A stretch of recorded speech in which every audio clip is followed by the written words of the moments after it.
Case number 23/2025 रे जणे accused Jharkhand रो आमे अरेस्ट करिचु। एही केस रे कंप्लेनेंट गोटे कंप्लेंट देथिले कि तांकर मोबाइल फोन 7 अक्टोबर 2025 रे हजि जाइथिला। आउ परिवर्ते समय रे से जानिबा को पाइले कि तांकर मोबाइल तांकर यूपीआई रु 2 लाख रुपीस रो फ्रॉड हे जाइछि, कोनोसी अन्य अकाउंट को पैसा ट्रांसफर हे जाइछि। तो सांगे सांगे आसी कि से साइबर थाना रे केस देले। केस रजिस्ट्रेशन करी कि आमे टीम गठन करिथिलु।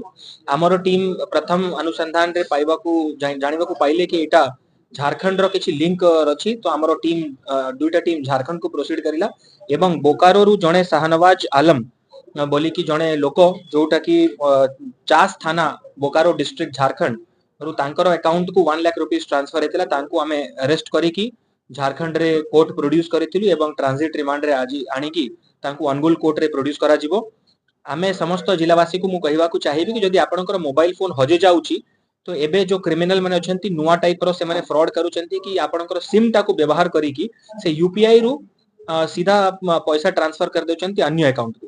तो आपण माने निजर जदि फोन हजे जाउची तो सांगे सांगे कस्टमर केयर को कॉल करी कि सिम टा को प्रथम ब्लॉक करांतु, जो थिरे कि आपनकर सिम रो कोनोसी अनऑथराइज्ड एक्सेस कोनोसी लोकंक पाखरे न जाउ एवं आपनकर जो यूपीआई अकाउंट अछि तार कोनोसी लोक अनऑथराइज्ड लोकंक पाखरे एक्सेस न हो।